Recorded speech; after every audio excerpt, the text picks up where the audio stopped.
All right, what's up? Good morning, PT on Ice crew. Happy Thursday. I'm coming at you guys live from Pittsburgh, Pennsylvania, where I've been now for over a week doing some mentoring. Did a weekend course here, and I'm now just kind of wrapping up that, and I will be heading to Chicago tomorrow to be a TA for Justin Dunaway's Total Spine Thrust Ice course. So one day to kind of catch up on paperwork and try to get my entire past couple of weeks wrapped up. So looking forward to it.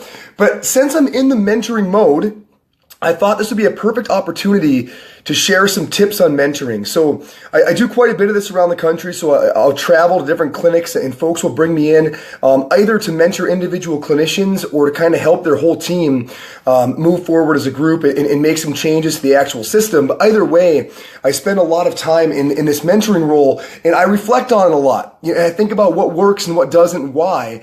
And I thought maybe this morning I could share with you all whether you're teaching your colleagues, right? Whether you're onboarding a new grad and you have some sort of a mentoring program to coach that individual up, whether you're taking students and you're a CI, we are in mentoring roles all the time. And so I thought if I could maybe share some tips of things that have worked in the past, that could be of some use. So here goes nothing.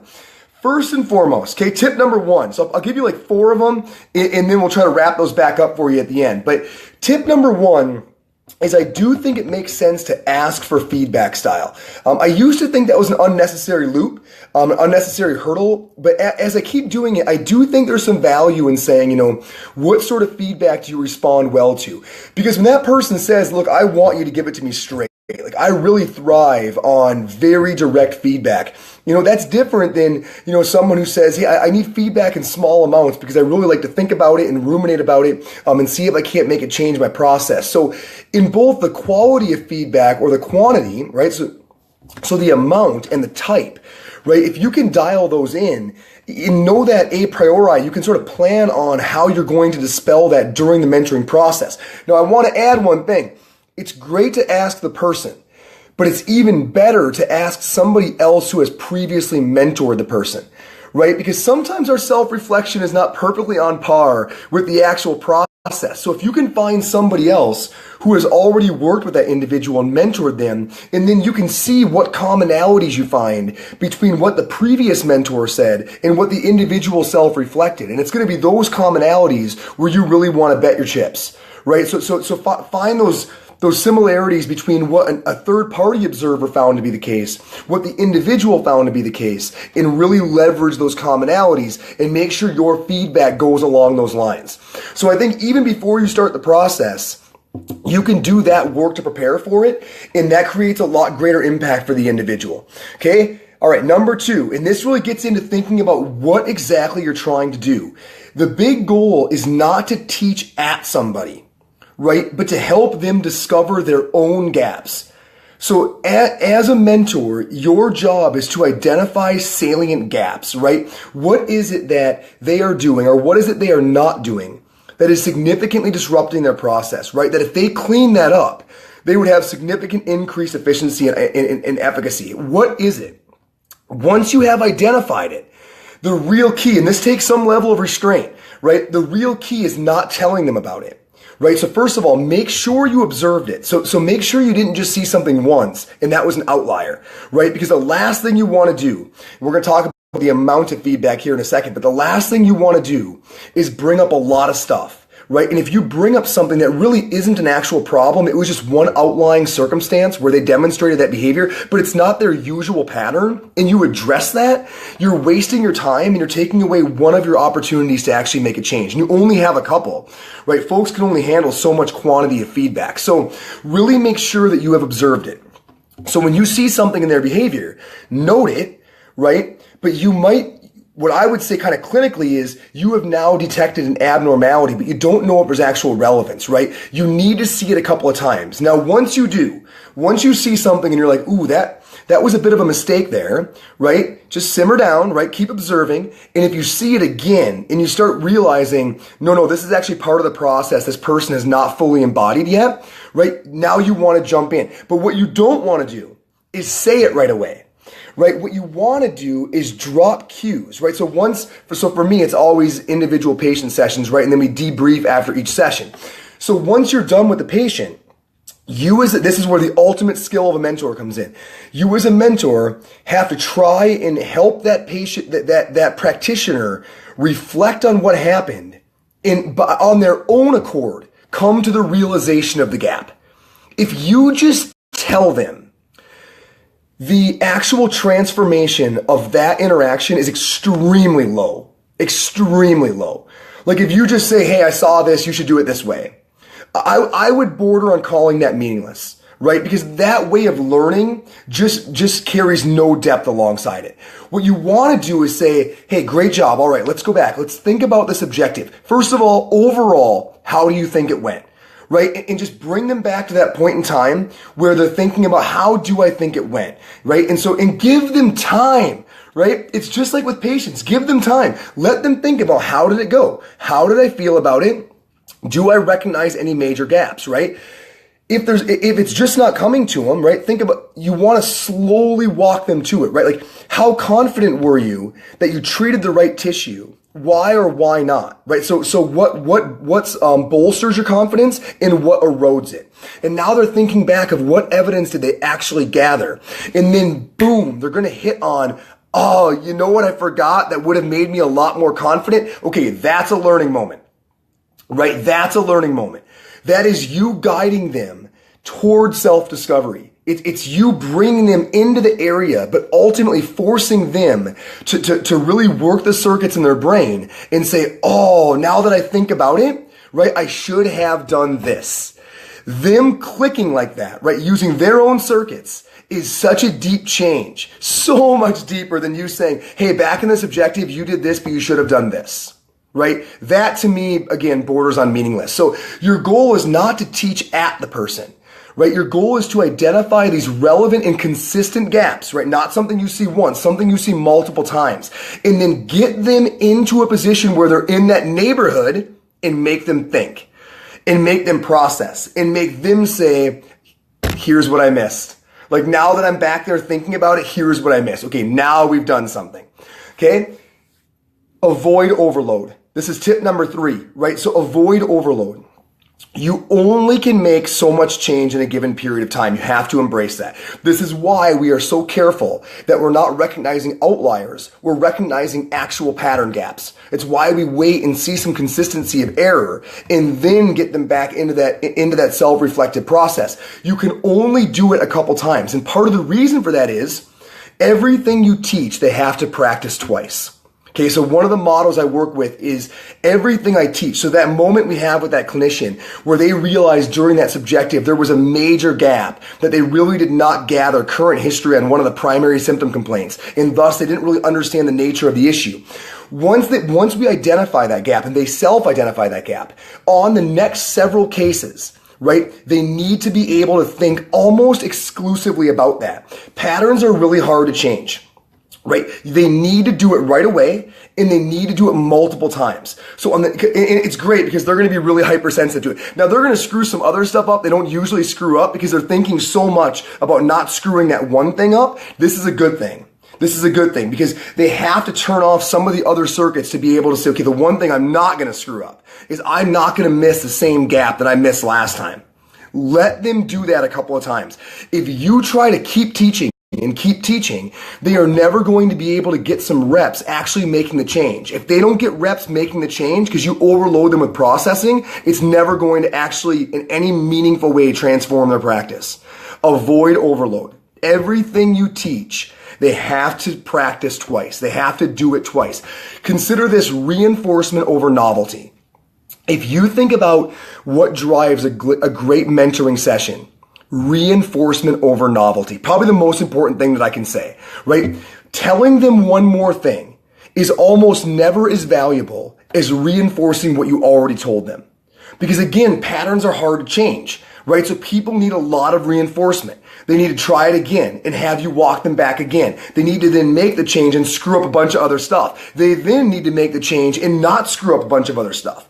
The point is reinforcing actually changes patterns. Novelty tends to overwhelm. This is by far the hardest thing about mentoring because you want to tell them everything you know, right? But the reality is what you want to do is make a couple legitimate salient changes. And I would argue that where you make those changes is very, very meaningful and important because you want to change process, not technique. In the majority of cases, right? If you change somebody's process, like if you change the way they actually look at things, that changes every single patient they treat. If you change a technique, it changes in a little way the patients where they use that technique, right? But it doesn't change in any meaningful way every single other patient they treat where that particular technique is not being employed. It's why process is so much more important than technique. Because when you change somebody's process, you change every single patient they touch. Okay? So that's really my third point, right? Is to avoid that overload, right? Teach once, practice twice. Okay? My last one, and this one takes a little courage, and I'm asking those of you who are in a mentor position, you got to step up here. Realize that the person you're mentoring is making themselves extremely vulnerable. I mean, they're bringing you into their house, like into their clinic with their stuff, their patients, and they are letting you scrutinize them in real time. That is a gutsy call, right? It's going to be very transformational if you can do it right, but that is a gutsy call. You also have to be vulnerable. Okay, you've got to be willing to be vulnerable. There's a number of reasons for this, right? So for example, when I was training a lot of DPT students when I was in Michigan, what I would do, it'd be funny if some of you guys are watching, what I would do is the student would come in and I would demonstrate the process, right? So they would only really shadow me for that first week. They would see a bunch of evals, etc. Then I would slowly turn it over to them, right? So in a graded way, I would turn the eval process over to the student. They would then more or less lead the charge for the next 4 to 6 weeks, right? But for the last 2 weeks, now that I've refined their process and harped on them and tried to get them where we want them to be, now we switch it back up and now they grade me. So now that they're armed with all the information, the first week, they're not really grading me because they haven't fully learned the process. But now that they have learned it in the last week or two, right now we turn it around and I would eval all the patients again, but they would grade me with the same form I graded them.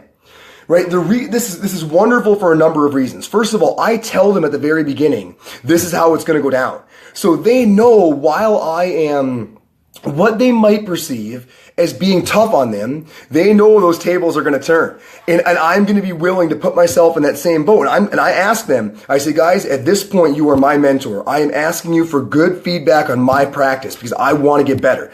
Like, I value what you have to say. We went over a lot of great stuff in the last 6 weeks. I am going to listen to you. You are now in the coach's seat. So they know that's coming, right? And just them knowing that you're going to be willing to do that really allows them to take a lot more heat from you because they know it's well-intentioned when you're willing to turn the tables. When you're going to ask for the exact same thing to be done to you that you are doing to them, right? They know that what you're doing to them is out of the goodness of your heart, right? Because you're going to ask for the exact same thing so they know it's valuable because you want it. Right? So I think that's huge, right? You've got to be able to show your kung fu and you've got to be able to show the chinks in your armor, right? Those are both important for multiple reasons, right? So you've got to be able to show that you've got the goods. I mean, if you can't do it, you shouldn't be teaching it. So you've got to be willing to be in the driver's seat and let them scrutinize you. You've got to be able to show that you have some level of mastery of the process, but also you've got to be willing to show that you make mistakes. Right? Imagine how tough it is in that mentee seat when, you're always going over things don't get me wrong, you're trying to feedback sandwich it, but for the sake of value, you really are trying to identify gaps and spend most of your time on those things. That can be tough. I mean, every day you're hearing about gaps that you have and issues you have. It is important that you show that individual, oh, I got gaps too. Like on any given day, right? If I was in that seat and you were over here, you would be pointing up stuff about my practice. Because what you don't want to do is you don't want that mentee to walk away and feel like, I don't know anything, right? Like, this person just spent, X amount of days with me and all I really know is that I know nothing. Right? That I screw up all the time, right? That is not a successful session, right? And one of the ways you can combat that is to show that you screw up too, right? No matter where you are in the process. And that way you're both realizing all we're really doing here is trying to sharpen up each other for the best interest of the patient. That's all we're doing, right? I'll lay my mistakes out there, right? But I'll also be willing to show you some of the strong suits that I have, right? To hopefully inspire you to get to that point. So you've got to be able to show your kung fu, but you've also got to be able to show the chinks in your armor, right? It's absolutely important. You've got to be willing to handle that, because it just shows when you're willing to be vulnerable, it's a tip of the hat to the fact that they were willing to be vulnerable. We've got to go in this as a team, right? And teams fight together, right? And teams take the heat together. And if you're willing to do it, I'm willing to do it. And if I'm doing it to you, I want it done to me. Otherwise, I wouldn't be doing it to you. Well, you can say that all you want, but actually behaving in that manner is a totally different ballgame.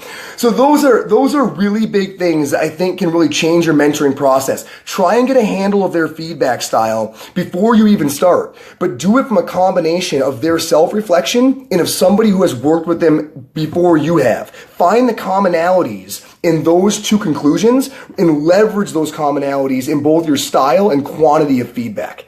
Do not teach at people. Help them discover their own gaps. The key to doing this well is make sure you have identified a consistent pattern. Don't just see one behavior they have and jump right in and say, oh, you're doing that wrong. Stand back and make sure they're making similar mistakes over a period of time, and only then help them identify their gap. Don't turn and say, hey, now I'm sure I've seen this. Here's what I want you doing. Say instead, what do you think is going on here? In the moment that it clicks for them of, oh man, now that we're talking about it, here was the mistake I made. That was, I don't know why I didn't see it. That is an extremely powerful moment. Avoid overload. Avoid overload.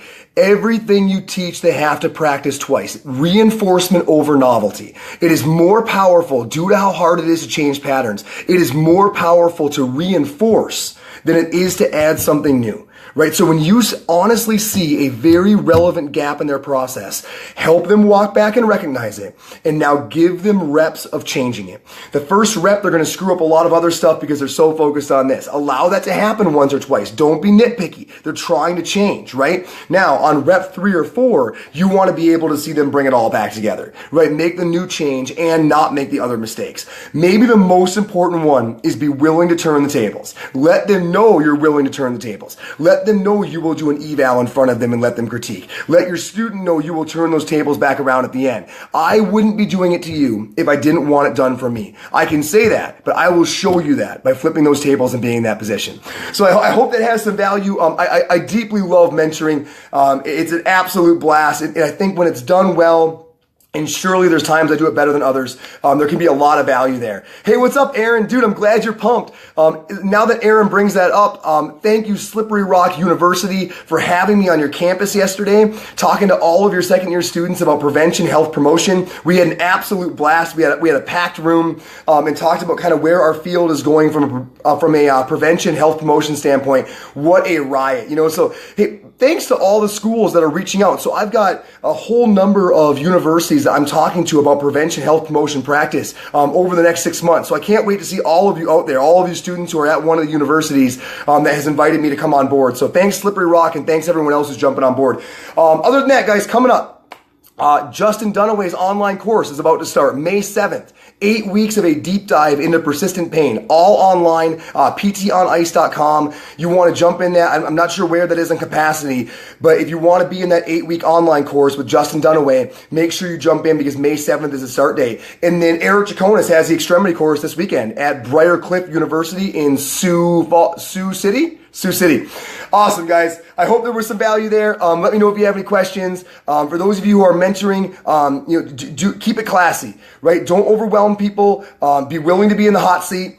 Be vulnerable together. Make some change. Cheers, guys. Have a killer Thursday.